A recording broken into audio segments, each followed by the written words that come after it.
¿Qué tal están? Bienvenidos. Comentario del libro Comprender la democracia de Daniel Innerarity. Daniel Innerarity es un profesor catedrático de filosofía política, investigador en la Universidad del País Vasco y es muy conocido en la filosofía española por sus grandes libros, especialmente los dedicados a cuestiones políticas relativas a la democracia, etc. También tiene un libro magnífico que es La filosofía como una de las bellas artes, entre otras muchas obras, y colabora habitualmente en diarios como El Correo, Diario Vasco, El País y La Vanguardia. En este vídeo lo que haré será pues, algunos comentarios sobre este libro y realmente pues voy a comentar algunas frases del propio Daniel Innerarity. Por ejemplo, una que tengo subrayada y que dice: no hay democracia cuando no se comprende. Efectivamente, por una parte está lo que piensa la gente sobre lo que es la política y por otra están las prácticas democráticas. Es verdad que la sociedad civil muchas veces no se compromete suficientemente, o una parte considerable de la sociedad civil, en los asuntos políticos. Y un concepto que ha desarrollado a lo largo de los años el propio autor de este libro, Daniel Innerarity, es la gobernanza. Técnicas y formas de gobernanza política en España y en general en todos los países occidentales y en general en el mundo. En ese sentido, hay que cambiar las formas de hacer política, dinamizar más, por ejemplo, los grupos sociales, precisamente dinamizar más la sociedad civil también y, sobre todo, dar más importancia a la inteligencia colectiva y a la inteligencia grupal y no solamente a las ocurrencias individuales, que es lo que a veces suele suceder también en el ámbito político. De hecho, él mismo señala lo siguiente: las mejores soluciones son las más democráticas, fortalecer la cooperación y la organización institucional de la inteligencia colectiva. En ese sentido, las propuestas que puedan realizar los ciudadanos en asociaciones de todo tipo, a nivel social, pueden ser muy interesantes para el desarrollo de una política que atienda a las necesidades de la gente realmente. En ese aspecto, también él analiza muchísimos aspectos en relación con esto que acabo de decir y, por ejemplo, uno de los capítulos del libro lo titula La democracia de los incompetentes y dice: hablamos de una monitory democracy que dispone de mecanismos para monitorizar el poder. Esto aparece en un libro de Keane del año 2009, en la página 688. Lo que sucede es que muchas veces los líderes políticos, los dirigentes políticos, no están en adecuada sintonía con las peticiones populares y realmente los actores que intervienen en la política no son suficientemente, expertos en resolver los problemas sociales y los problemas individuales vinculados a lo social, que es lo que realmente interesa a la ciudadanía, porque la política está para resolver problemas o por lo menos para aliviar los problemas de los ciudadanos de una manera muy considerable. De otra forma no tiene mucho sentido la política. Por eso también dice otro autor, Bustein, que o viene a decir que el origen de nuestros problemas políticos, y lo señala el propio autor, reside en el hecho de que la democracia necesita unos actores que ella misma es incapaz de producir, efectivamente. Pues muchas veces acceden al poder político personas que no están suficientemente preparadas y aunque es verdad que hoy en día vivimos en una especie de tecnocracias donde hay unas funciones del poder que están en manos de los técnicos, pueden ser, por ejemplo, expertos en economía, expertos en redes digitales, expertos también en cuestiones relativas, por ejemplo, a las obras públicas, a la educación, a la sanidad, etc. Eso no es suficiente porque luego hay que tomar decisiones y aunque los políticos estén muy bien asesorados por expertos, esa asesoría siempre se puede mejorar y profundizar.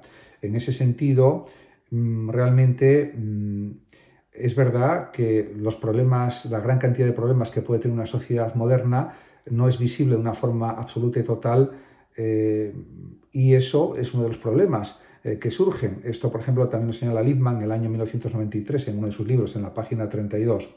En definitiva, como insiste el propio Daniel Innerarity, la ininteligibilidad, o sea, la falta de comprensión o de conocimiento de la política, es un problema que apenas puede resolverse optimizando la gestión de la información o la tecnología disponible. porque hay que explicar muy bien las razones de por qué se toman determinadas decisiones políticas en beneficio de los ciudadanos. Al final de lo que se trata es buscar una calidad de vida lo mayor posible para todos los ciudadanos, sobre todo eliminando cualquier tipo de desigualdad, de injusticia social y buscando un equilibrio para que todos tengamos las mismas oportunidades para vivir bien. En ese sentido, esto pues da lugar a muchos artículos a nivel político, a nivel de análisis político también, y es algo que puede parecer una utopía. Por ejemplo, si pensamos en que tiene que haber unas prestaciones sanitarias iguales en toda España, se viva en la comunidad que sea, pues tendría que haber las mismas prestaciones sanitarias en Extremadura, por ejemplo, que en el País Vasco o en Cataluña, pero eso no es así, lamentablemente, porque tienen más medios económicos en Cataluña y en País Vasco y por tanto, en consecuencia, de eso se deriva que, diríamos, y por ejemplo en Madrid, tienen pues otro tipo de prestaciones diferentes a las que hay en Andalucía o en Galicia o en otras zonas de España. Tendría que haber una igualdad de acceso en las mismas condiciones a la sanidad pública, pero esto, aunque en teoría tiene que ser así, en la realidad eso no sucede. Y no es que lo diga yo, porque eso está constatado y comprobado mediante numerosas investigaciones, análisis, estadísticas, etc. Y hay muchos datos que corroboran lo que estoy diciendo. En cualquier caso, esto es lo que sucede. El propio Innerarity es muy consciente de todas estas cuestiones y dice, en otra parte del libro, o escribe lo siguiente: cuando ciudadanos o electores están desbordados y no consiguen comprender lo que está en juego, entonces la libertad de opinión y decisión puede ser consideradas un reconocimiento formal irrealizable. Efectivamente, nos jugamos mucho a nivel político y, por ejemplo, en el caso de la pandemia de la COVID-19, del coronavirus, se vio que hubo muchas personas mayores que murieron por falta de atención sanitaria. Eso fue terrible, fue trágico y no tenía que haber sucedido nunca, pero sucedió. Por lo tanto, la política es algo muy serio y nos estamos jugando el presente y el futuro. Por lo tanto, la práctica de la política por parte de los políticos profesionales no puede ser un diletantismo organizado, sino que tiene que estar esa acción política muy bien estructurada y muy bien desarrollada. Por lo tanto, podemos decir que muchas veces en política, y eso también lo sabe Innerarity, lo traslada y lo refleja en lo que dice en su libro, en lo que explica, en muchas ocasiones la política, pues en vez de argumentos, lo que produce es escándalos. Y en vez de haber intercambio de argumentos, como dice el propio Innerarity, lo que hay es intercambio de insultos, etc. Y eso, desgraciadamente, cada vez va más en la política, por ejemplo, española y en otras políticas de otros países también, lamentablemente. Por otra parte, es verdad que podemos pensar en que la política puede parecer inabarcable. De hecho, uno de los capítulos del libro se titula así, la inabarcabilidad política. En ese sentido, el ideal de una sociedad bien gobernada, como la que proponía, por ejemplo, el gran Aristóteles en su libro Política, y como también proponía Rousseau en el Contrato Social y en otras obras, pues es algo quizás más alcanzable en estados políticos pequeños, reducidos en cuanto a la cantidad de población, que en estados más grandes a nivel de población y a nivel de superficie territorial. De hecho, escribe el propio Innerarity lo siguiente: desde Aristóteles hasta Rousseau, la idea de una sociedad bien gobernada estaba condicionada a un cierto tamaño que la hacía visible y abarcable, donde todos los ciudadanos debían conocerse y la sociedad tendría la inmediatez de la comunidad, como una comunidad más reducida, más pequeña, donde las medidas políticas tienen un alcance más directo, más profundo y abarcan realmente a todos los implicados. En cambio, en sociedades más grandes, que tienen decenas de millones de personas, como es el caso de España, que tiene una población de unos 48 millones de habitantes aproximadamente, o el caso de Francia o Italia, que superan los 60 millones, o Inglaterra o Reino Unido también, etc., las políticas generales del Estado tienen más dificultades para llegar a toda la población afectada en el sentido positivo, que puedan, diríamos, recibir una atención más directa por parte de las instituciones del gobierno, del Estado. En ese aspecto, realmente es indiscutible que el propiciar el conocimiento mutuo entre los ciudadanos, el ser más cooperativos, más solidarios los ciudadanos, es una gran ventaja en cualquier Estado. Y así lo reconocía el propio presidente americano Roosevelt, tras la crisis de 1929, ya que animó a pues, precisamente reconstruir la sociedad a través del conocimiento recíproco. Eso es algo evidente e indudable. Por lo tanto, uno de los principales problemas que aparecen en todo este tipo de cuestiones, pues es que en las sociedades actuales de 40, de 50 millones de habitantes, de 60 o de más millones de habitantes, la complejidad de las cuestiones sociales es tremenda y eso requiere más cantidad de tiempo de análisis, de observación, de implantación de medidas eficaces realmente, y también eso precisa la incorporación de cada vez más técnicos, más expertos, más asesores para tomar las medidas más oportunas, que sean positivas y que no sean realmente negativas para ninguna parte de la sociedad. Es entendible, por ejemplo, que el propio Debye, este gran pensador norteamericano, filósofo norteamericano, pues señalara que en la política hay muchos espacios públicos, eso es evidente, los hay, pero realmente es difícil integrarlos en un espacio público total y singular, pero no es que sea algo inalcanzable, es difícil, pero se podría realizar. Por otra parte, pues otro pensador, un economista como Schumpeter, por ejemplo, y lo cita también el propio Daniel Innerarity, hablaba de la confusión de situaciones, contextos, influjos y actores en el proceso democrático, y esto lo dice en el año 1942 Schumpeter. Hay otro grave problema en las sociedades actuales, y es que a veces se nota la pérdida de visibilidad social de algunos grupos de ciudadanos o algunas capas sociales que se ven negativamente afectadas por cuestiones económicas y que están rozando el nivel del umbral de la pobreza o el umbral de la pobreza, y a veces eso no sale mucho en los medios de comunicación de masas, y si sale es como un dato más, pero sin ver la implicación real de lo que sucede. Por lo tanto, es necesaria una mayor y mejor inteligibilidad de todas las capas sociales. Por supuesto, la clase media alta y la clase alta necesita de mucha visibilidad, porque eso ya sale por sí misma en los medios de comunicación de una manera positiva, optimista, etc.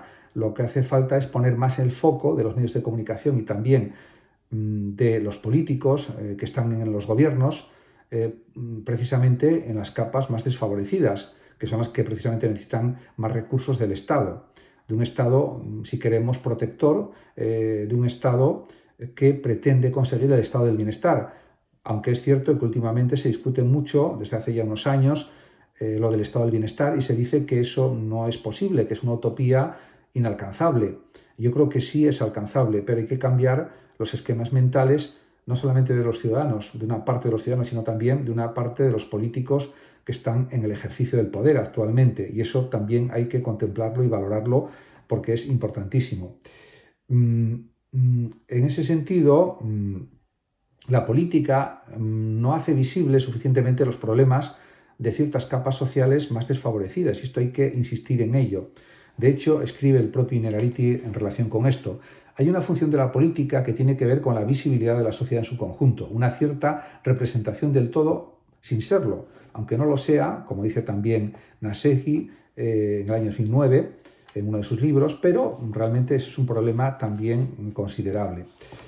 A lo largo del libro, pues el propio Innerarity pues, analiza otras muchísimas cuestiones. Por ejemplo, en otros capítulos lo titula Democracia como complicación, y esto es algo perfectamente entendible. De todas maneras, también es cierto que la democracia puede entenderse como una forma de reflexionar, y eso también lo señalaba el propio Durkheim, este gran sociólogo y uno de los grandes creadores de la sociología moderna, y pues efectivamente así es. Y a veces en la política no se reflexiona suficientemente por parte de los dirigentes políticos, y esto pues habría que señalarlo también de una manera explícita, y así lo señalo. Por otra parte, también hay que decir que es necesaria la adquisición de una adecuada competencia política, y pues a veces pues se nota que las mayorías políticas no comprenden suficientemente los problemas sociales. Entonces, y esto se dice en relación con la sociedad civil. El mismo Innerarity se pregunta a sí mismo, y pregunta también a los lectores que leen su libro, lo siguiente: ¿Es posible adquirir una capacidad que permita a la ciudadanía ejercer las funciones que se esperan de ella en una democracia? Yo creo que sí es posible, pero hay que partir de un nivel de educación mayor y de la adquisición de una cultura más profunda por parte de toda la ciudadanía, no de una parte de la misma y de otra gran parte no. Por lo tanto, yo creo que no hace falta que sean expertos en asuntos políticos o públicos los ciudadanos, pero sí que tengan pues un cierto número de conocimientos, una cierta cantidad de saberes respecto a lo que es la política o de saber, y que tengan una visión general de lo político y que no tengan ideas falsas o prejuicios acerca de lo que supone, por ejemplo, pagar impuestos y otra serie de cuestiones. En ese sentido, eso sería algo absolutamente necesario, porque es verdad que tenemos un tiempo finito para aprender, la atención es finita también, pero se puede hacer un esfuerzo por parte de los gobiernos para que esta cultura política se integre en los ciudadanos ya desde que son niños, en la adolescencia y en la juventud también, en los centros de educación, por ejemplo, institutos, colegios, etcétera, y que no haya falsas ideas y falsos conceptos sobre lo que es el ejercicio del poder político. Y luego cada uno, por supuesto, decidirá qué partido político le convence o le convence más o le convence menos. Eso ya es otra cuestión diferente. Pero de lo que se trata, hablando de competencia política, es de que las personas adquieran una imagen coherente de la realidad y no que razonen de forma incoherente. Eso también es algo muy importante a nivel político. Por lo tanto, es entendible que el propio autor del libro, Daniel Innerarity, diga lo siguiente: el ideal de un pensamiento libre y sin prejuicios, o sea, sin falsas ideas, sería aquel que favorece a la persona que busca nueva información y experiencia, que está abierta a una comunicación plena y honesta, que puede tolerar varios tipos de incertidumbre e incluso ignorancia en el corto plazo con el fin de adquirir conocimiento y que no está a la defensiva en relación con sus creencias previas. Me parece perfecto. Es una definición también de Smithson en el año 1988, una explicación que da en uno de sus libros, Smithson, pero realmente esta es la realidad de las cosas. Y a partir de ahí se puede construir política, actividades políticas, acciones políticas, tomar decisiones políticas, y eso tiene que estar presente en el ámbito social. Muchas gracias a todos por su atención y hasta mi próximo vídeo. El que lo desee puede compartir este vídeo, darle like o suscribirse a mi canal de YouTube. Hasta siempre.